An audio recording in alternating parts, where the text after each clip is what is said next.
Hello everyone.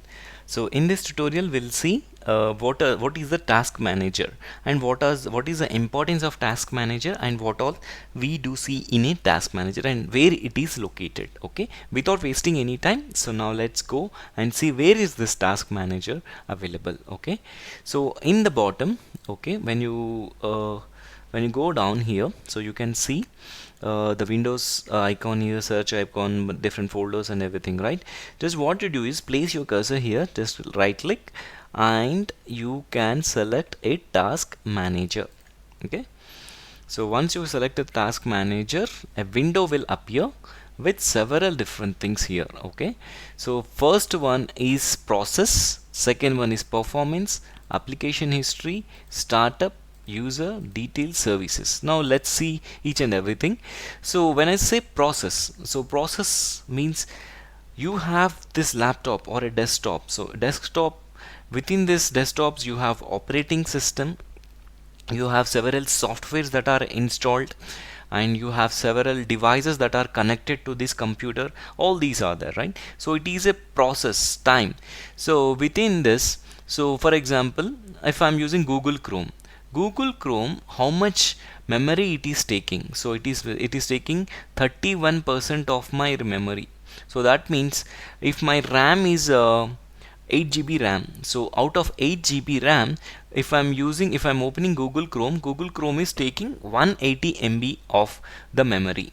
And CPU percentage utilization, it says 0. So if I use any websites, anything, any activities, let's say like youtube.com, so I just opened the youtube.com here, so it opened that particular page. Now see, the percentage is increased to 6.7 or 7.7. So let me open any of the anything, something related to any of the information. So let me open this bean swimming.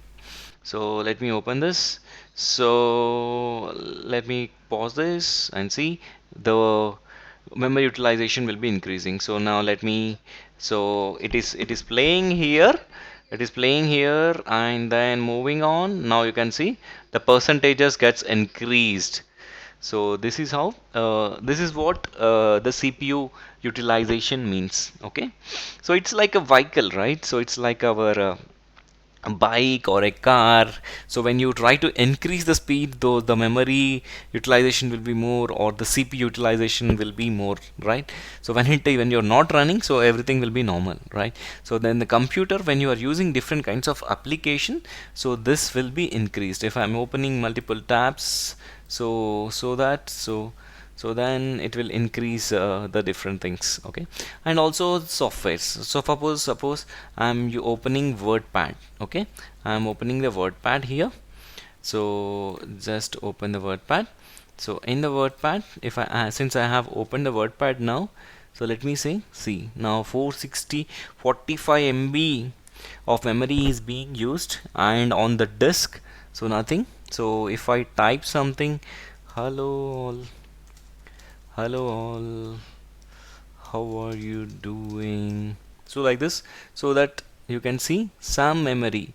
So on the disk it is storing some memory. So let me control A, control C, control V, so on. Okay, now you can see that memory is increased, right? So this way the memory, you can see this much of memory that is getting stored onto the disk. So network, you can ignore it. So these are the three important. So network utilization, how much it is.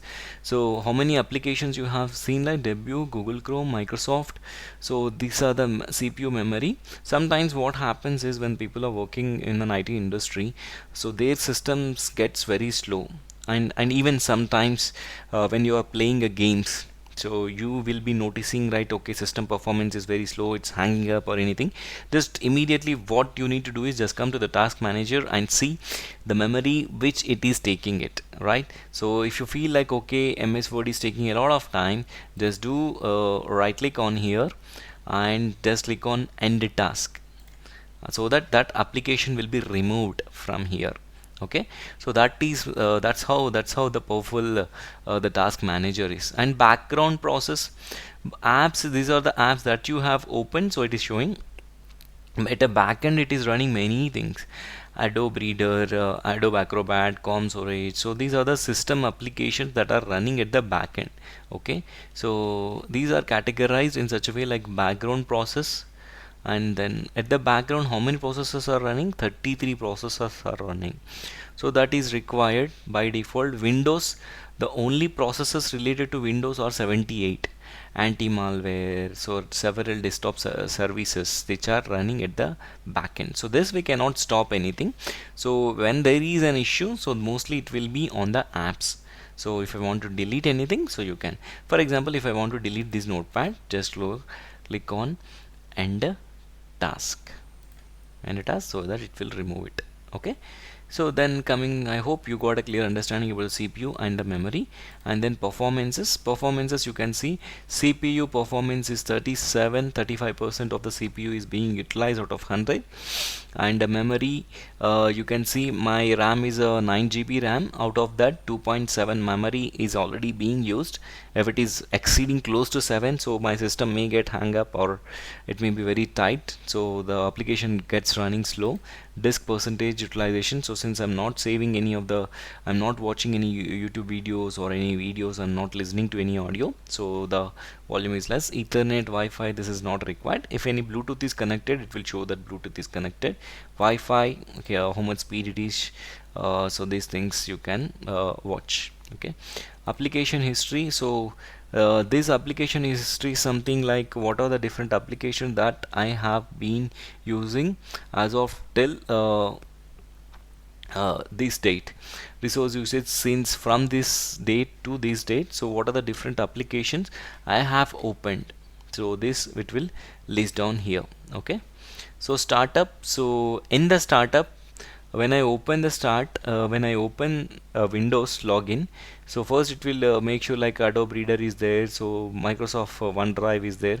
So or if you want to any of the, if you want to add anything to the startup, so you can just add it, but I'll tell you in next tutorials so how do we add that. So then users, so this is now only, since it is my personal computer, so only I am using this, so that's the reason you can see these are the different activities that I have done today.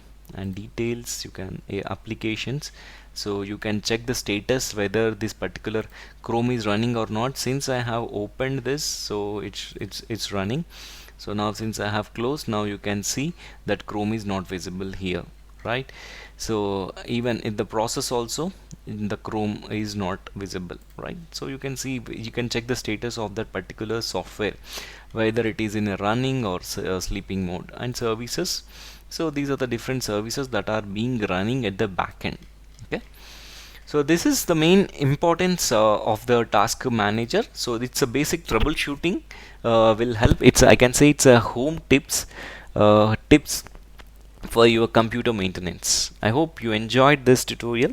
So if you like this video, if you want to if you want to write any comments, please don't forget to mention the comment, and do like or comment, subscribe to my channel. Thank you.